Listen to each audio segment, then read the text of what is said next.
I was right. surprised that inflation would came in lower today. I guess it's because of gasoline, so that doesn't really mean Yeah. All right. We got the socials live. Let's get started. Hello, Smart Money 2 podcast listeners. Welcome to this week's show. My name is Kirk Chisholm, and I'll be your host. And today I'm joined with Phil Weiss. Hey, Phil. anything. Hey, Kirk, good to see you on this somewhat warm Friday compared to what we've been having.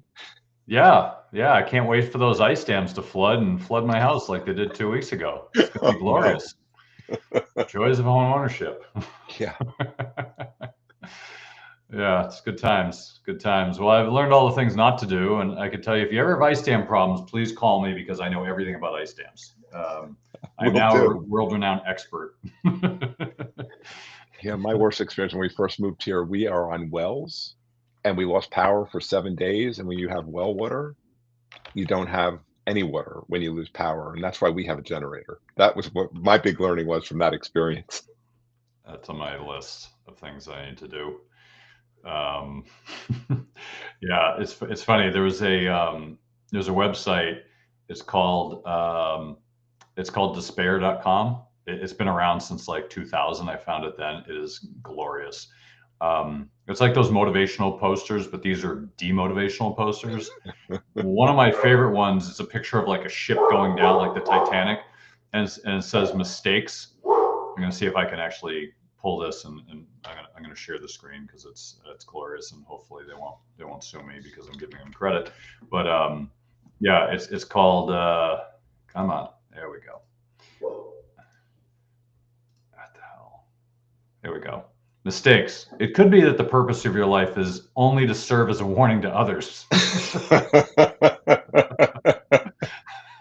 There's been times I felt that way. A lot of wisdom in that. Yes. A lot of wisdom in that. I am that mistake. So if you want to learn something, just ask. I made it. Oh boy. Yeah, we had a bucket crane to get all this. We had a foot and a half of snow like a few weeks ago, and they brought a bucket crane over to pull all the snow off because my house is tall, so I can't get up there. And get a lot of weird roofs. And anyway, no way I was getting up there. Even in my younger years, I would have said no. And my buddy's like, just get a roof rake. I'm like, I don't think they make them that long. I'm pretty sure it's not going to work. Anyway, so yeah, the two solutions for ice dams are A, rake your roof, make sure there's no snow up there when you have a lot of snow. Little snow is fine, but a lot of snow. And the second one is make sure your roof is well insulated, because the reason you get ice dams is because you have heat escaping, heating up the water and then freezing it, and that's what caused the ice dam. So you need to make sure that the roof is well insulated so the heat doesn't escape. And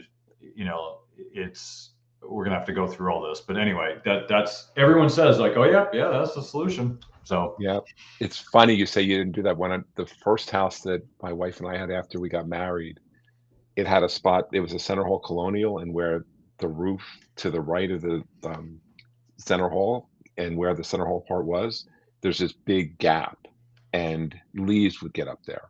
And the only thing that was worthwhile that my home inspector told me was you have to get those leaves off the roof. So I used to go up on my roof with a leaf blower, backpack leaf blower, and I'd blow all the leaves off. And I had to get a taller ladder because the first ladder we had was only 6 feet. And I could get up fine, but when I'm coming down, I'm like putting my foot trying to find the top of that ladder, and I wasn't quite sure that I was hitting it. My wife would have to guide me. I said, "Yeah, enough of that." So then I got a taller ladder that I could then reach. It was 8 feet instead of 6. So when I put my foot down, I knew exactly where it was, and it felt a lot better. But I used to go up on my roof with a leaf blower to get those leaves off, because same kind of thing. If it rained and they got wetter and then they froze, right? We would have a leak in our living room. yeah, I mean, all these things are just, you only make Joys of them homeownership. once, right? Joys of home ownership, all this stuff. And people are like, well, you have to learn to do this yourself. I'm like, yeah, that's this. I have this running joke that owning a home, it's like starting another company. So I've got a few companies, we do different things. And it's like, I told my wife, I'm like, this is literally like starting another company. The amount of work and time and planning and effort that goes in, it's like running a company. Like, what's time for this shit? Yeah.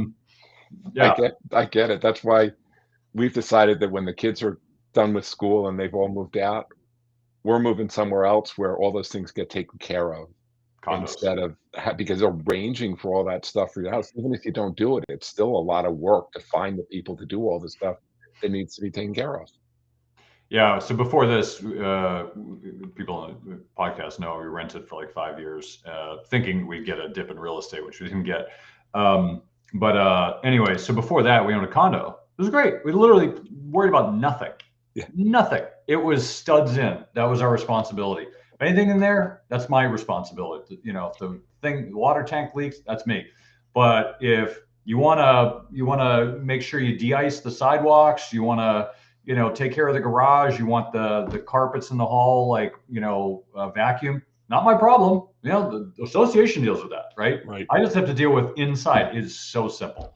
So I understand why people, when they retire, do this. It is the easiest thing in the world. I imagine if you have a house that you understand the mechanisms of it, you're probably fine with it. But frankly, if I could just go in and just pay somebody a few $100 a month and not have to worry about a damn thing, it's worth it. It is totally worth it. Yep. So anyway, Yeah, I had that before my wife and I bought our house, I had a condo and it was the same thing. Studs in was all I had to worry about. They had everything on the exterior. I didn't have to worry about arranging for any of it except for it was a townhouse, so I had to shovel my driveway. That was it. yeah. Anyway. It's I think the listeners of the show are getting to know all my house problems because every week I get a different one and we always talk about it. So, but I think the reason I talk about it is because you learn these things, right? I didn't know about ice dams. I knew they existed, but I was like, whatever. But now I understand. Like, it makes sense, and now I won't make that mistake again. But I will tell you, it was not that expensive to get a bucket truck to come in and rake off the roof. By the way, here's another thing. This is finance related. It's personal finance related. Here's another thing I found. That if you're looking for a tradesman, like whatever it is, getting the snow off the roof or landscaper or plumber or whatever, there's an interesting trend online where if you go online and look for ice dams, you're going to see probably 5 companies and they all have the same phone number. And none of them are an ice dam company. So I've heard about this, but I saw it firsthand in ice dams, because if you actually look this up, and I'll call these guys out because I don't know if it's bullshit, but I suspect it is. It's like icedamguys.com or something like that. And they've got all these videos and they're like, oh, look, we were in the media and blah, blah, blah. And they're, oh, we're in like 10 states. Well, so I call up and they're like, oh, we can get there same day or next day. Well, I had to leave a message. And of course, they didn't call me back. They call me back the next day. And they're like, oh, we can get out there and it's $875 an hour and there's a 3-hour minimum. 3-hour minimum. Jeez. Talking about 3-hour minimum. Like, okay. I was like, whatever. I didn't know any different. Those were the first people I talked to. So I called the next person on the list. And it was literally the same phone number as the ice dam guys. The only reason I know is because the message was the same. Like, what did I call the wrong one? Like, oh God, they're the same number. I look at I wrote them all down. There's 5 numbers on the list. They're all on like top search in Google. Every single one of them has the same phone number. And it was a local number, but the guy who called me back was in Minnesota. And I talked to him and he's like, yeah, we got this. And I was like, you're in Minnesota. You do in Massachusetts? He's like, oh yeah, we got people everywhere. Anyway, so come to find out that this service, as well as many other trade services, so what they do is these companies go out there and they get high ranked on Google search and they overcharge you, and then they go find I know it's inappropriate to say this given all the goings on in Minnesota, but you get some cheap labor immigrant that does it for $5 an hour and they charge you $800 an hour. And then some guy who doesn't speak English shows up to your house with with the flamethrower to melt the snow on your roof. And you're just like, what there's no insurance. The guy's just throwing rocks at the snow, like that kind of a thing. Like, I'm sure the guy's a great guy, but this isn't exactly like, oh, we have insured, we're bonded, and we've been doing this for 50 years. It's like, no, I found Tito over there in the street. He needs some work. And I just said, here, go get the snow off the roof. Like, that's basically what's happening. And it happens in multiple trades. So when you call up, and it was not the only reason that is clicked is because I saw the few numbers together, and I realized that these people aren't local. When I called in, they had some other guy, and it was just like, all right, this is shady. So if you're ever calling for a service like a trade service on Google, you have to really be careful that you're finding somebody local. You're not finding somebody who finds somebody, because then they're just trying to get the spread of what they charge you and what the actual service Right. is. Now, I wouldn't mind that so much, except for the fact that from what I've read, is that they don't hire quality people. They find the cheapest person possible who's probably not insured or bonded. So if they screw up, who are you going to go after? Tito? Tito doesn't even live here, right? Tito's, not even supposed to be here.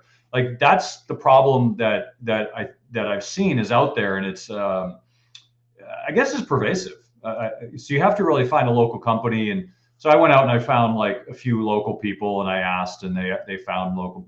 So it's kind of like you ask somebody who asked somebody, you're like, all right, here's what's going on. So I mentioned this to the guy who came for the ice dam leak, and he's like, oh yeah, he's like, don't ever use Google for these kind of services. You're just going to get garbage. So I guess it's a well-known thing amongst the trades, which is surprising because the tradespeople aren't advertising. Like, I couldn't even find anyone for ice dams outside of these ones. They're obviously the same person. No one else showed up. Who are the people you call? Landscapers will do it. Roof guys will do it, but they don't advertise this service. Like, why? It's beyond me why they wouldn't do that. But anyway, just a experience here. Hopefully, the listeners can learn from my mistakes and don't make them yourself. If you're smart, you won't anyway. So I did not know that. yeah, I'll tell you, you learn a lot by making your own mistakes and just digging into the weeds of I was kind of freaking out because we had a leak, and it was right over my son's room, who has sensitivity to mold, and of course there's a leak in the room with the kid who has mold issues. Like, good, that's perfect. Like, someone's out to get me, like the greater being up there has it out for me because I'm not learning my lesson some way, and I need to repeat this over and over again. I will tell you, I use Google in a different way for something like that, where we have a well, and we had our water pump replaced, and like a year later, the new one broke, and we ended up getting something. It was still under warranty, and the warranty should be honored no matter who fixes it. And the guys that originally did it, they couldn't come as quickly enough. You have no water pump, you have no water, so we needed somebody right away. So that somebody else came, and he overcharged me, and he charged me for the pump again, like, for the parts. And so I went onto Google and I lambasted him in a Google review. I will tell you, within an hour, I got a call from him saying, first, like, why'd you do that? Because this is what happened. I know you overcharged me because I had a warranty and you didn't take it into account. He said, I'll tell you what, I'll honor the warranty and give you, and he gave me back a lot, even a little bit extra, if you say that you talked to us and we corrected it in your Google review, because they didn't want that bad Google review sitting. Yeah, it's a big deal. Yeah, it's a big deal. It's good. I mean, that's what should happen, is you have this social pressure to do the right thing. So when I looked for a chimney person, because when we got the house, we had everything inspected. One of the things we looked at was a chimney, and so we got a guy in, and it was really hard to find a chimney guy. Like, there were probably 10 in the local area, and Boston's a pretty populated area. There's only 10. Only one that dealt with gas inserts, which is weird. So of course they overcharge. Everyone even said, well, this is one pick, but they overcharge. I'm like, is there anyone else? We're like, not really. So we went through that whole thing. But as I was researching it, I was looking at the Google reviews, and a lot of them, you could tell the people who were not on Google because they were getting bad reviews and they didn't respond. But some people were very responsive. They're like, this person's a liar, A, B, C, and D. And I talked to this person, and here's their response. Like, some people are very up with it, and you can see it, and you're like, okay, I respect this. Like, sometimes the customer's an a-hole. Sometimes there's a mistake. Like, I get that. Like, no one's perfect. But the fact that they're on there and they're trying to do that, you can get a sense from how they respond if the vendor's a scumbag or not. Sometimes, like your experience, like, you see a bunch of these and they're a scumbag, and if somebody complains, then they'll give it back. It's kind of like, all right, I don't want that person. But sometimes you see it's just like, it was an honest mistake, or this customer's clearly a jerk, and here's why, and here's the email. Like, here's the email that we sent, here's the email they sent, and you can make a decision for yourself. Like, okay, I like that. Like, I can at least see what's going on. So yeah, I think it's important to do all this stuff. It's it's definitely getting harder to find quality people. I Yes. don't know if you've noticed this, Phil, but the quality of service professionals, and I don't mean like, attorneys, accountants, and advisors.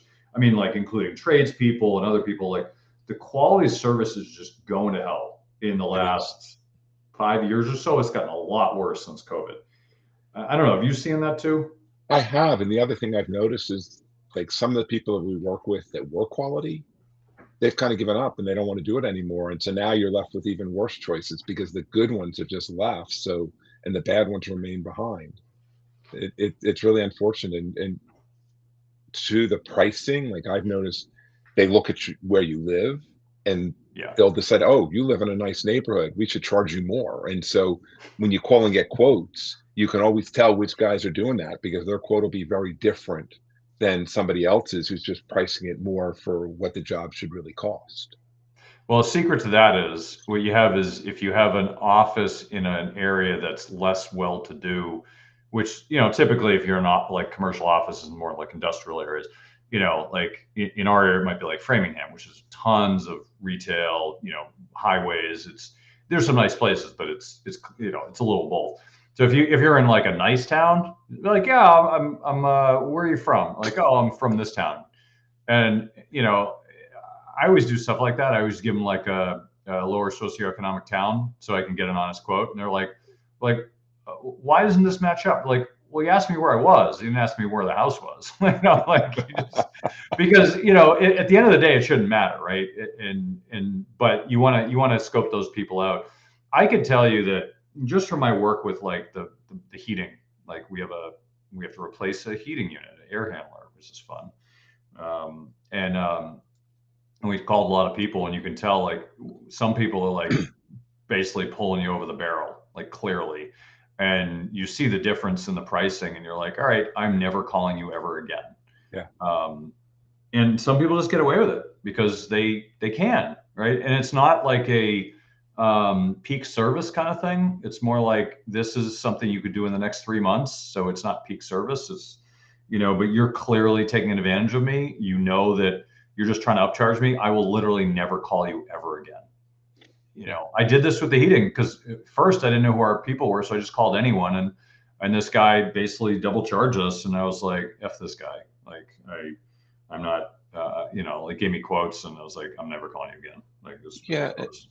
and what they don't realize, like, I remember when we moved here, I didn't know who to take my car to, and I had something happen with my car, and somebody recommended a place, and I thought it was gonna be really expensive, and it wasn't, and they were honest, and so we moved here in 2003, we're still using the same mechanics when we get our car fixed because they were honest, they didn't overcharge us, like, when we keep our cars as long as we can, and if they need parts, like, they might go and look for, like, used parts or whatever if for things that makes sense for, and we know that we can trust them. So by charging the right thing from the beginning, they've had a customer for over 20 years. Right. Yeah, I mean that's business 101, right? Keep your Yeah, customers happy, and I mean the people we use now for the heating systems, like they charged us like 40% less than other people we've talked to. Now the downside is they also sell heating oil, and theirs is like 20 cents a gallon more than other people, so I just don't use them for that.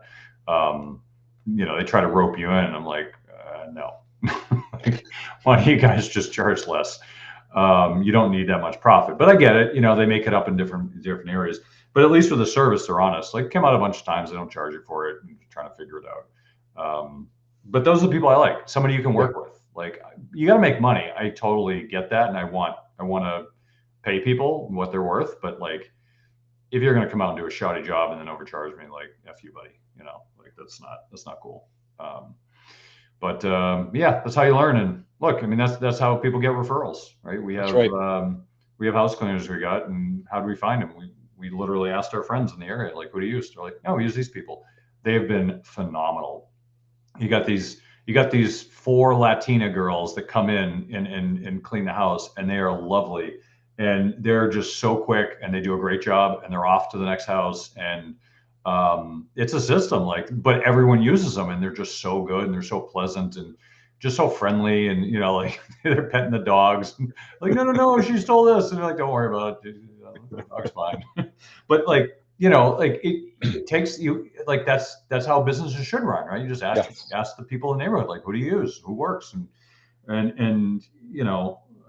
anyway, I know we're getting off the business, and this is an investing podcast, but I think from a personal finance standpoint, it makes sense to do this kind of research, because you don't want to get steamrolled. It's so easy to do, especially now. Even with all this information, it's still hard.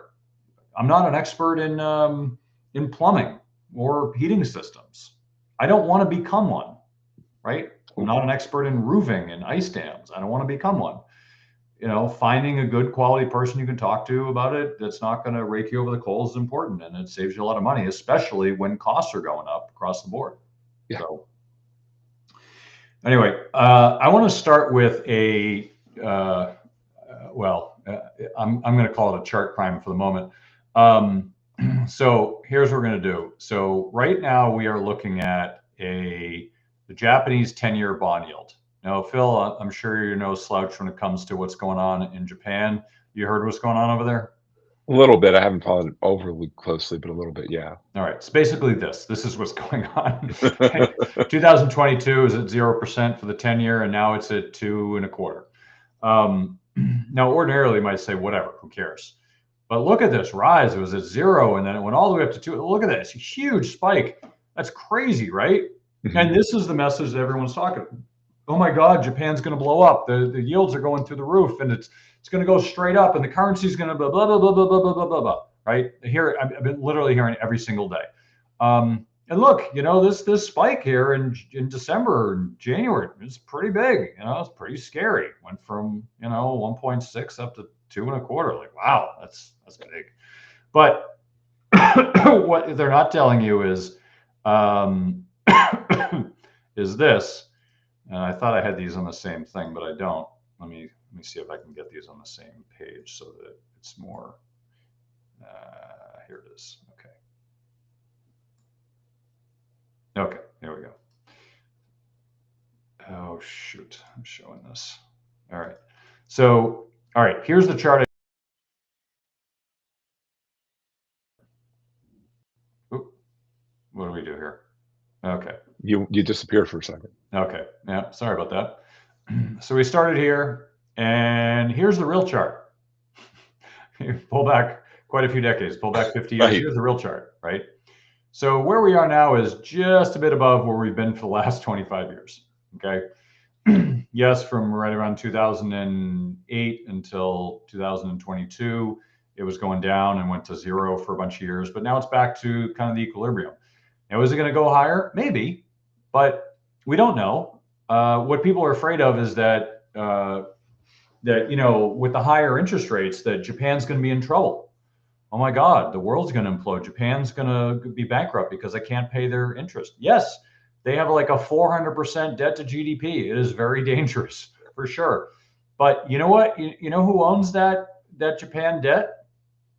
The Japanese. Yeah. So they're paying interest to themselves. The central bank owns like 40% of it. There's like another 40% is like pensions, and like the 20%, there's like a very small percentage that is owned by international holders. So it's all owned internally. So are they going to go bankrupt? Probably not, right? Is the interest rates going to go through the roof? Probably not. I'm sure they could easily stop it. They could easily slow it down. There's lots of things they could do, and I'm sure they will. But I will tell you that it's certainly a minor concern, because who knows what's going to happen, right? Who knows if the international markets are going to revolt. Now, the fact that Japan owns all their own stuff is a big mute button on it. So really, there's 20% of the debt's outstanding, because that's the only stuff that matters internationally. The rest of it's internal. Look, if the Japanese central bank owns like 80% of this, let's say hypothetically, they're not losing money, nor do they care what the price is. Right? It's just money circling in this. It's like putting money in one pocket and putting it into the other pocket, right? It's the same thing. It's the same person. So it doesn't really matter in the same way because of how they've constructed it. But I just wanted to point that out because I've been hearing it a lot in the news, and I think it's important just to kind of keep that in mind. Any thoughts, Phil, on this? I mean, the biggest thing that I'm thinking of as I look at that is the magnitude, right? Like, it's interesting when you say, well, it went from 1.5 to 2, 2.25, that's a 50% rise. But when you put it in context of the longer term, it's really not out of character with where it's been for a lot of history. It's still low. Historically, that's still a low rate. And we oftentimes overreact when we see things like that happening. You have to go back and look at the bigger picture and see what's going on before we jump to conclusions. And you're right. Could it keep going up? It could. We don't know. We can't forecast the future with any degree of certainty. So we don't know. It's just something to pay attention to. Yeah. Yeah, so I want to touch on a bunch of different things. There's a ton going on in the markets right now. If you've not been paying attention, please don't start now. You'll get overwhelmed. Um, there's a lot of stuff going on, and I'm going to touch on a few different charts that I think are interesting, and we'll get to the meat of it. But right now, this is a percentage of stock market of the U.S. stock market trading at over 10x price to sales, and price to sales, 10x is quite high. Yes. So we're higher than we were in 99. I think that was like 30% of the market was trading that. Right now it's probably 34%, looks like, somewhere thereabouts. Anyway, the point being is the stock market's really expensive. Now, I want to point this out because you're going to, if you don't understand this, you're going to get scared by every chart just like that I showed. Here's the thing. A lot of money has been printed especially over the last 5-6 years, but certainly over the last 20, a lot of money has been printed and it just keeps accelerating. That money has to go somewhere. Where's it going to go? Right now, it's in the stock market. You can tell because there's a lot of tech companies that are, really expensive, and in terms of price to earnings, if you look at a company like Apple, which we always use as a whipping boy, Apple has, I forget what the PE is like 32, and it hasn't grown revenue or earnings in the last 3.5 years.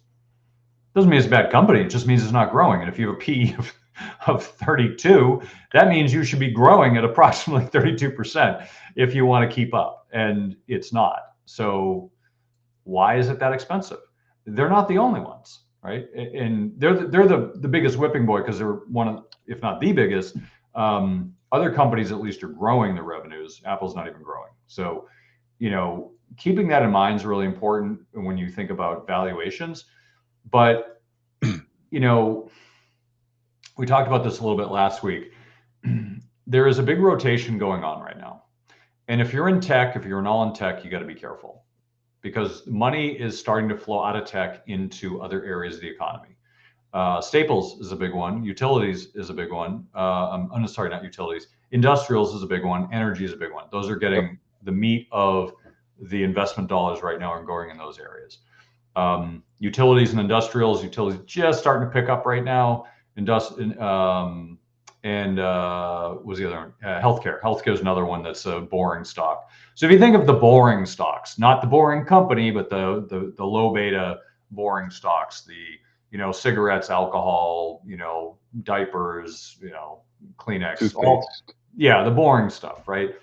That stuff has lagged for the past 16 years, and now it's starting to pick up, which is probably a good thing. So if you're a value investor, go to town. You're gonna have a good year, at least the way things are looking now. But if you look at like last week, right? Last week we had earnings of Microsoft, Google, Apple, Amazon, pretty much all the Mag 7 except for Nvidia, which I think is a few weeks from now.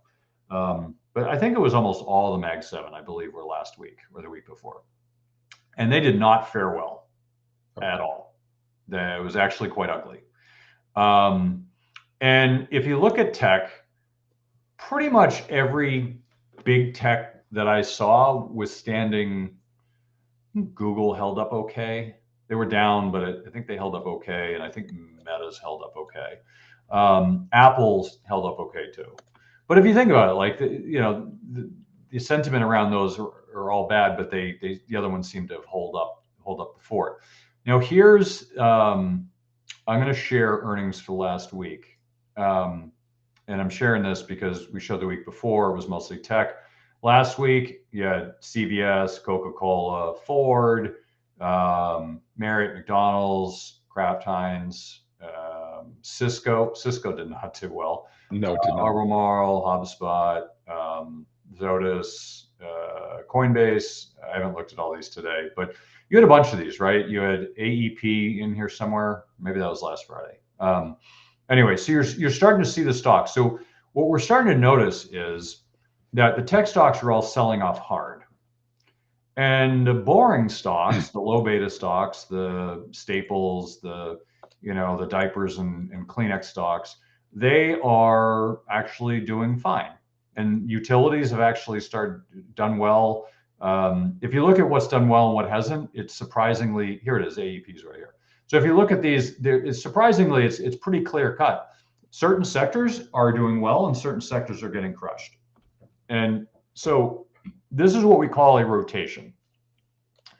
A rotation is it's a healthy part of the stock market. So what happens in a rotation is the markets rotate. So we had all tech all the time for many, many years. You kind of forgot about rotation. But when tech goes out of favor, it goes into the boring stocks. It goes into utilities, staples, healthcare, right? Those are the defensive stocks, the staples of the economy. Then you have other areas that like, energy, industrials, and financials, which are a little different. But if you look at that, there is a cycle that happens in the markets. They cycle from one to the other and back, and usually not all quickly. Usually it's over a long period of time. But that cycle is normal. It is healthy. It is how markets work. You want to know why there's a broad improvement across the market? It's because it's not just tech anymore. It's all these other areas that are also companies. Yes, they're all expensive, but they're all a lot smaller than tech. So if people pull money out of Microsoft, because Microsoft got crushed, I think it's down like 30% from the peak or something. Microsoft got crushed. Well, where's that money going? Going into Walmart, apparently, if you look at the stock price. I'm going to share some of these in a second here. And let me pull some of this up. And all right, I'm going to share this here so we can kind of all talk about it together. Let's see, share it, and then I want to get Phil's thoughts here. All right, so here's basically the let's look at the 1 month performance. This is not the whole year. Actually, I can do year to date, I think. Year to date. Here we go. So this is year to date. Oh, come on. Year to date. There we go. So what are the areas that are doing well? Well, tech is clearly not doing well. Semis are. Semis are doing pretty well. But look at all the other tech. Microsoft's down. NVIDIA's flat. Apple's down a little bit. Amazon's down. Google's flat. Meta's flat. But these are stocks that go up like 30% a year. Well, what's doing well? Walmart's up almost 21%. It's been a month and a half. It's been like 5 weeks. And Walmart's up 20%. Coca-Cola's up 13. Procter & Gamble 13. Philip Morris up close to 18. Costco 18. You look at some of these stocks. Caterpillar's up 36%. Honeywell is up 24%. You look at all this stuff and you think, God, why am I in tech? And so my point is this rotation is happening even though you didn't know about it. Utilities, look at these. 17, 8, 12, 13, 11, 10%. Look at all these utility stocks are up, most of them double digits. Utilities are the most boring, non-performing stocks out there. They're basically a bond in a stock wrapper. That's it. And they're all going up a lot. So the way to think about this is, how are you performing right now in your portfolio? Are you evenly balanced, or are you overweighted in tech and expecting tech? Well, tech's down, so I got to buy it, right? It's cheap. Don't fall into that trap, right? That's not how rotations work. Rotations work cycle into something and cycle out of other things. Now, when you have a crash, that's not a rotation. When you have a slow decline, that's a rotation, right? And so what you're seeing is clearly rotation, and it's not risk off, it's rotation, which means that you need to be focusing in the areas that are doing well and focused away from the areas that aren't. Like software is getting crushed. I mean, look Oh, at these terribly. 30, 33, 38% drops, the absolute getting crushed. Intuit's down 39%. I mean, just like all these stocks just absolutely crushed. So my point is it doesn't really.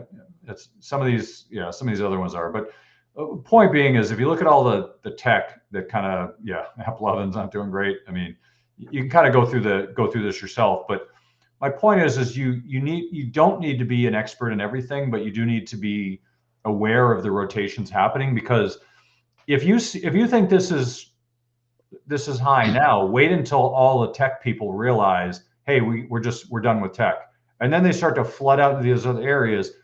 It's like putting a fire hose through a thimble. You have the most amount of, look at this size. This is based on size, by the way. Market cap is based on size in this. So by this, it's like 60, like 2/3 of the market is basically in tech, right? Just by this alone, right? About 2/3 is in tech, right? Well, if you have that 2/3 and people are leaving, where's it going to go? It's going to the 1/3. You think like, a 30%, you think a 30 PE on, I don't know what Walmart is, but if you look at Walmart and let's say it's a 30 PE, if you think that's high, wait till the money starts flowing there. It goes up to 50 and 60.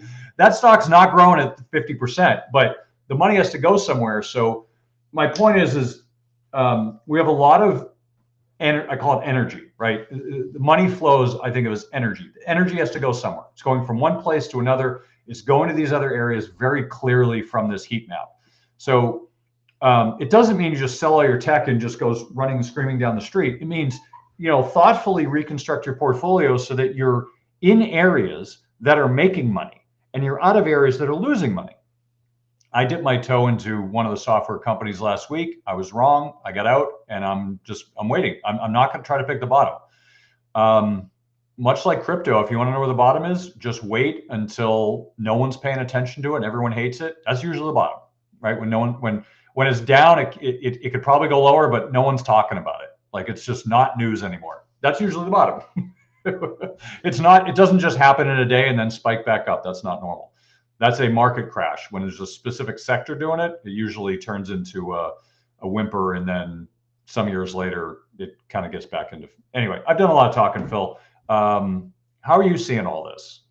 I mean, part of it, this is just another reminder of why we diversify. And there's something that goes beyond this that's not on this screen that I was looking at before. Check out international.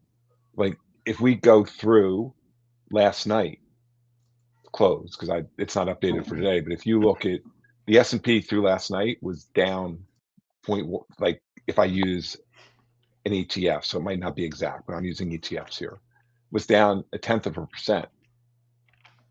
Developed Europe was up 8.65% year to date, and emerging markets, excluding China, was up over 15. And if you include China and emerging markets, you're still at like 8%. So it's that too. And like you hear about this, right? We want to invest in, I was like, I want exposure to whatever it is that's doing great.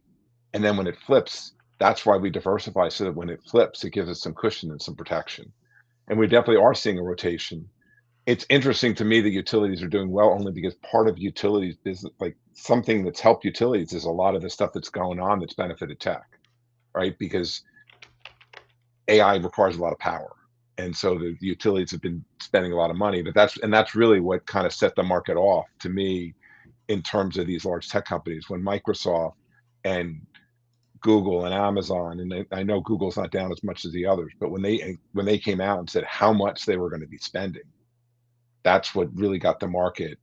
That's to me, that's what set it off. Like they had good earnings, but then they said we're going to spend hundreds of billions of dollars on capex, which is all the stuff that they're building so that they can implement all these AI things. And look, I use AI. I know it has benefits. I understand that it adds to your efficiency, but we haven't seen the use case yet that it could be profitable. That is really like what it's going to do. And it was really interesting.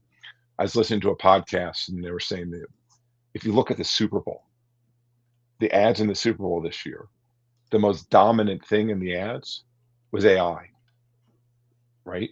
If you go back to 2000, you know what the ads were? They were all the dot coms. The last time that there was such a disproportionate amount of ad spend on one part of the market like that, it crashed. And I'm not saying that it's going to crash this time, but it's just an interesting thing to think about because there was so much money spent on AI ads during the Super Bowl, and the last time we had that kind of disproportionate spending on a sector related to the market, it was really bad for that part of the market.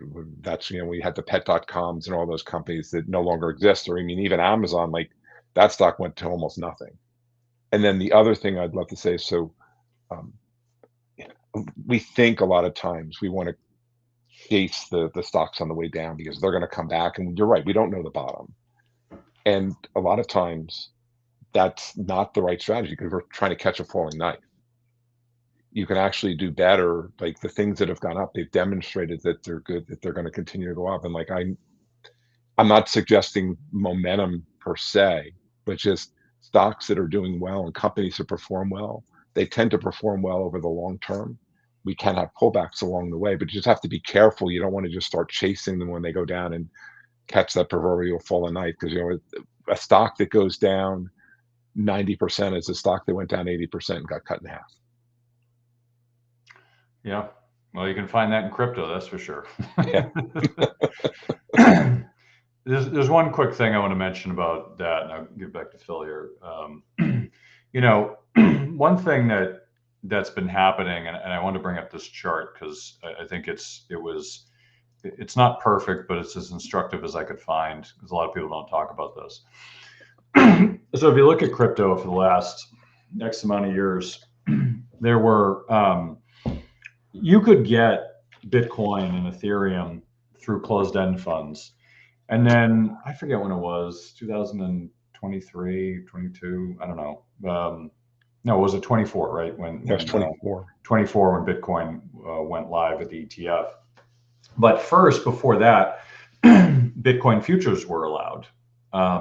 That was the first thing that was allowed was Bitcoin futures. And then they had futures options, which were available. And then they had ETFs.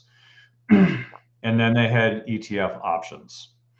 Now, what I find interesting, and I'm actually doing a lot of studying on this right now because this is not an area of the market that people look at or really pay attention to, but I've talked to a lot of people about this, so it's been, I think I've found some cool stuff in it. But when it comes to volatility, volatility drives prices to some extent. And if you looked at the price of silver before it crashed, volatility was through the roof. Well, if you have really high volatility, then a lot of people want to sell it because you make a lot of money selling it. So I remember during COVID, I'll give you an example. So I remember during COVID, it was right at the bottom of the market, right before the Fed came out and said, we're gonna goose it and we're gonna buy everything that's not nailed down.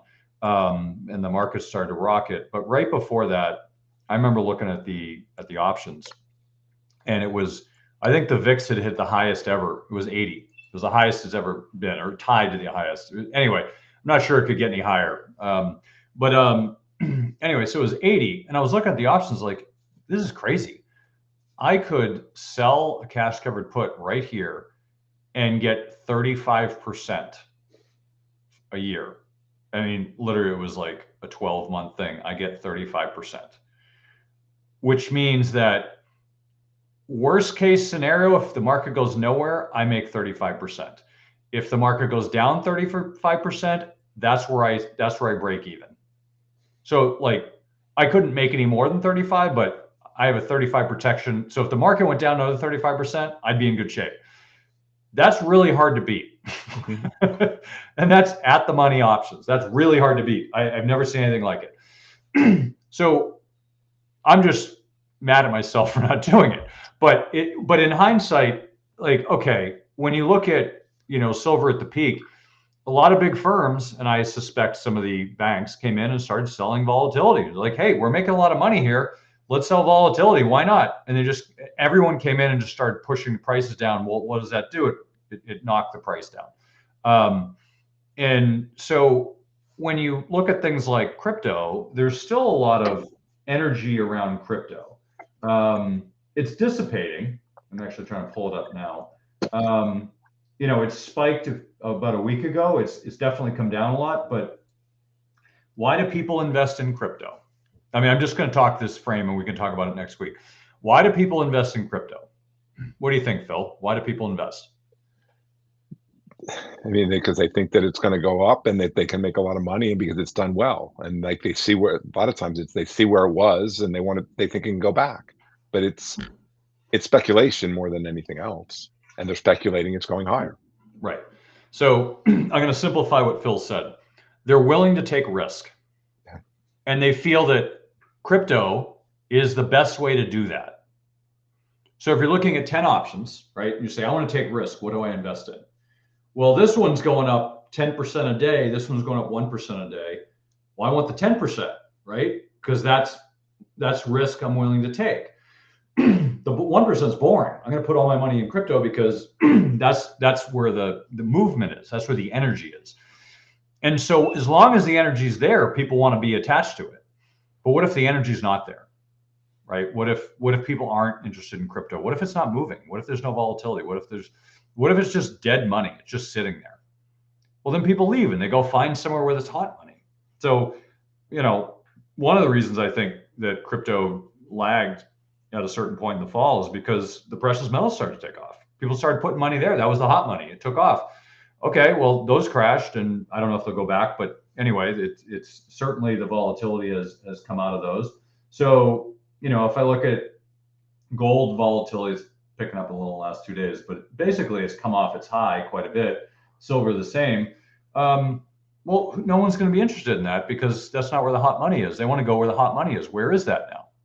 So you have this game of hot potato that's happened in the last year. It generally doesn't happen this way, but it's so compressed because money's moving so fast that it's been compressed in that it hit, crypto, then it hit precious metals, and now it's in this new area, that we've been talking about, which is like the low beta stocks.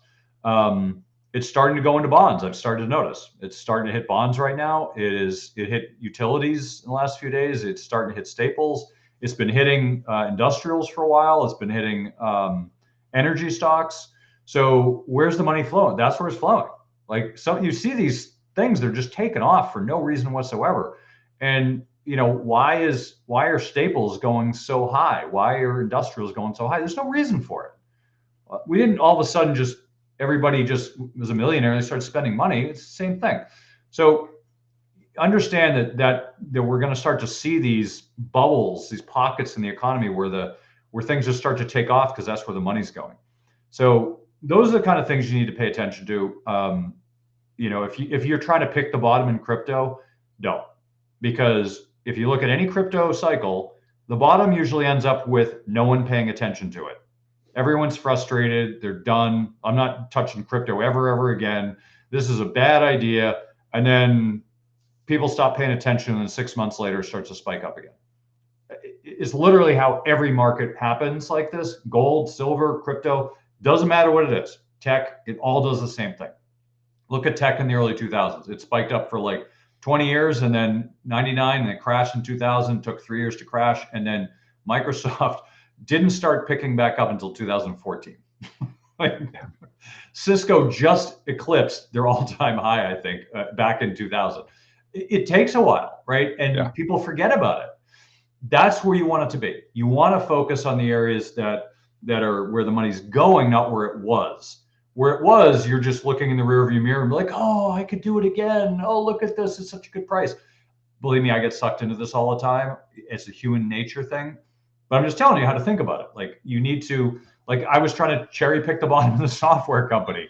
It's a good company, but it's, I was wrong, and I'm going to stop doing that. So we all do that, but just understand that usually it has to be a bottoming out, and a sentiment has to get crushed, and everyone has to leave and stop paying attention to it. And that's when it's usually a good time to buy, not when it's going through the floor. It's a fool's errand, frankly. And if you pick the bottom, you're going to feel like a hero, and if you don't, you're going to feel like a buffoon. And why do either? Just move to something else. Focus on things doing well. Don't focus on the past. Focus on the future. So If you hit the bottom, Um, you're probably lucky. yeah, Finding a better you're rate. totally lucky. Don't think it's skill. It's not. The smartest people in the world, the best portfolio managers don't pick the bottom. You can't either. Yeah. Okay. You have to admit the fact that you're not that smart. No one is. Not a single person does this. And if they could do it, then it would stop working. Okay. That's just how the markets work. So it's just not going to happen. So don't try. Just wait. Wait. You don't have to pick the bottom. It's okay. Wait till it's back on a roll, or wait till it's sideways or whatever. I still wouldn't invest in it if it's going sideways. Just wait till it starts to pick up. Yeah. Anyway, um, anything else you want to touch on, Phil, before we kind of wrap it up here? I know we. I mean, I Really think that the two big things that I'm just going to add on to what you're saying is, first, the markets are moving a lot faster than they used to. Like, if we think about when we've had those downturns, it happened really fast. They're not as extended. The market's just it's moving faster. There's so much activity. And then I don't remember the exact numbers, but you talked about like Cisco. I think it was late last year, early this year. It hit a price that finally got above where it was in the internet bubble. Like, so many stocks, they reached a number, whatever that price is, that they never get back to again. And a great example would be Intel, right? Like, Intel during the internet bubble was up fairly high. It was much higher than it's ever been since. Like, it's chased that number a couple times, but it's never gotten there. Microsoft is a good example of an exception, because Microsoft finally, as Kirk said, like in 2014, it started to move and it passed its whole numbers, and it's way above where it was. But that's very unusual. Apple would be another one that, Apple was on the verge of extinction in the minds of a lot of people, and it did come back and it's far surpassed what it was. But those stocks are very rare. So many stocks, they hit a number and they never get back there again. There's a large percentage of them. So just because a stock reached some value, whatever that stock price is, doesn't mean it's going to get back there, because markets can be irrational, and the market can stay irrational a lot longer than you can stay solvent. You want to wrap us up here, Phil? Sure.